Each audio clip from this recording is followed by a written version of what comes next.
Today I want to start out doing something that hopefully will be very, very helpful to virtually everyone who is on this webinar with me. Here's what I'd like to cover today, and it's basically in the panel over to the right. It's 6 places where business buyers get stopped. And I've been doing this for a very, very long time, and I have a pretty good feeling of at what points people wanting to get into their own business and looking to buy it, where they get stopped. It's almost always in one of these 6 places. And so what I'm going to do today is I'm going to cover these 6 places. We're going to demystify them so that you can see exactly what they are, why they stop entrepreneurs, and how it is that you can unstick yourself or unstop yourself if you happen to be stuck or stopped in one of these places. And it'll become pretty self-evident as I go through these. And so for the moment, just bear with me, and I'm actually just going to go through them. And then after I go through them in their entirety, I'm then going to take them one at a time, and I'm going to go through our program, and I'm going to show you and explain to you all of the places in our program where it addresses each one of those stopping points and how it can help you through that stopping point so that you get it behind you and move on to your next step. And so the idea here is to help you clear any obstacle that is really interfering with your ability to get yourself successfully into a good going business. So let me just go through these with you, and I'll comment briefly on them as I go through them, and then we'll get into the Bizarre Financing Program and start to identify how it is that we can unstop any one of these stoppers. Okay, let's take number 1 for example. Identifying the right business or field to go into.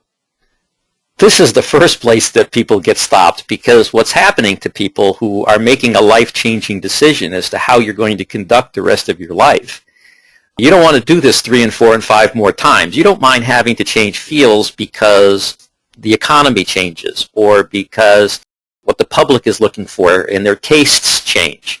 That's part of evolving through business. But what you do want to do is get into something that you enjoy, something that you feel fulfilled by, something that excites you, something that if you go to work and do this every day, you're going to be a happy camper, something where your core competencies and your skill sets will help you shine.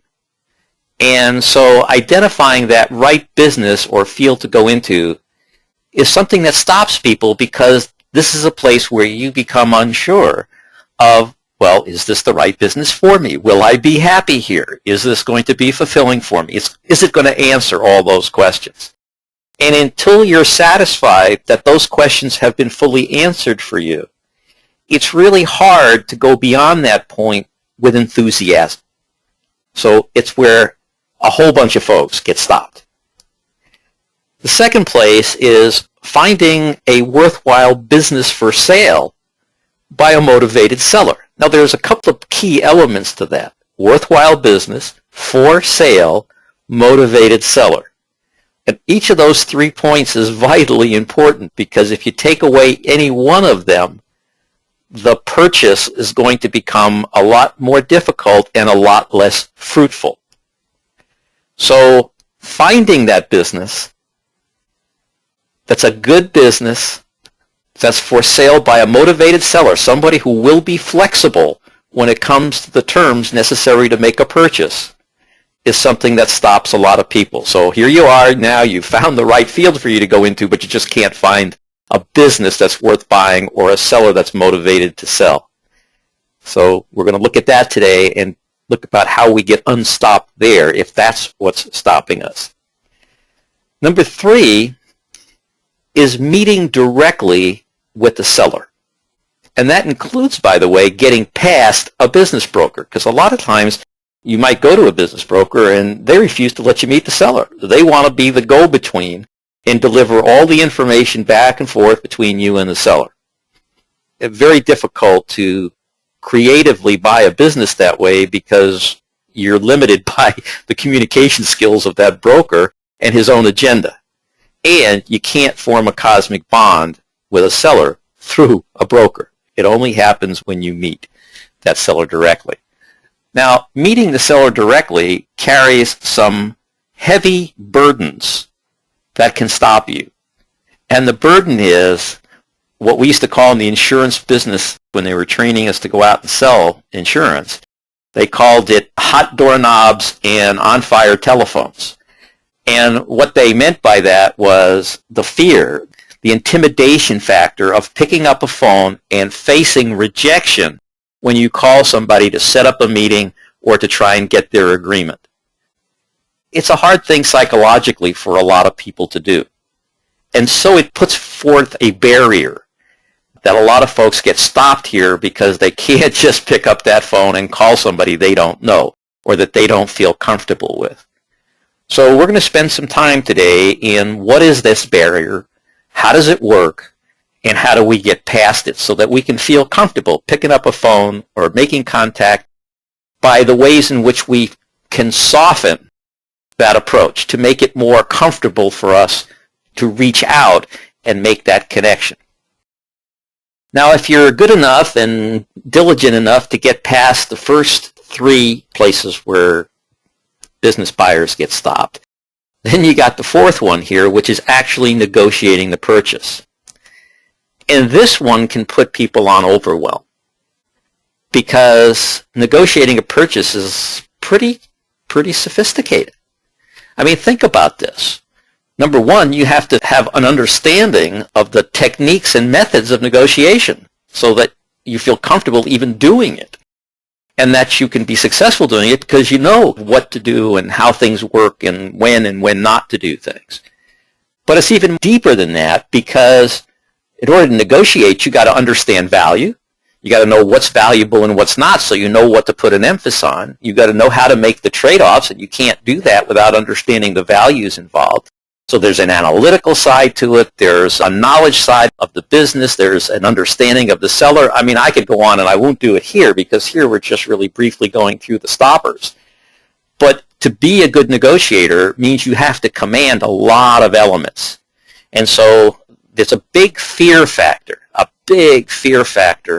that separates number 3 and number 4 up here because even after you've met the seller, really conducting a sophisticated negotiation and getting what you want and having it materialize is very, very difficult for a lot of folks, especially if you have weak communication skills.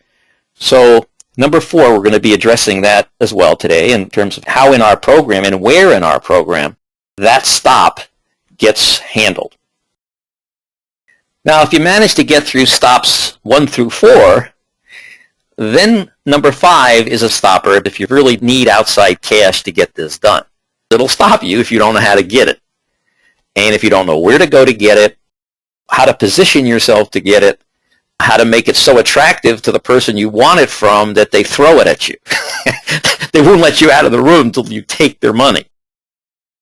And understanding that piece, if you need it, is again an essential part of the process. And so it can stop you if you're there and it takes that 10,000, 100,000, million, 20 million to close the deal and get what you really want. And all those numbers, by the way, are achievable. It's just a question of know-how and technique and of structuring your deal so that it makes sense to the people you want the money from, knowing where to get it, who to go for, and what to tell them, and how to show them that they're going to win, and how to show them they're going to minimize their risk. It's all doable. And then if you're good enough to get through the first 5, you now have number 6, which is different than negotiating the deal. Negotiating the deal brings you to the point where everybody is pretty much ready to do everything that's required. Closing the deal is getting people to write checks and sign documents. And there's probably nothing more frightening to people than having to ask people to sign stuff and ask people to write a check. It's a hard thing for people to do. But again, there are psychological methods to help you through that.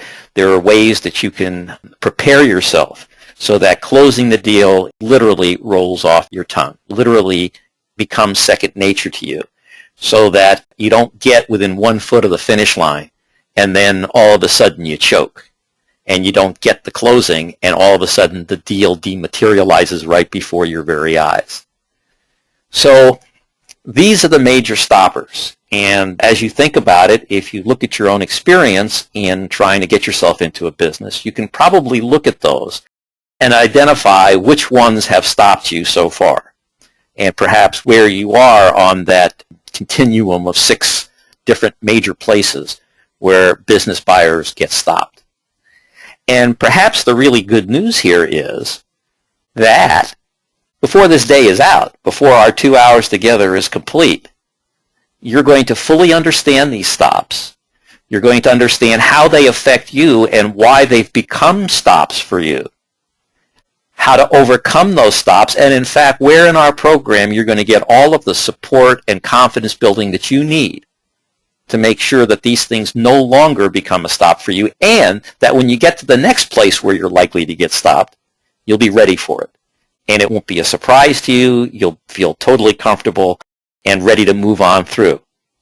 And believe me, whatever work you put into conquering the techniques for overcoming these 6 stoppers, whatever work you put in, whatever frustrations you feel along the way, whatever sacrifices you make, closing that first deal overcomes everything.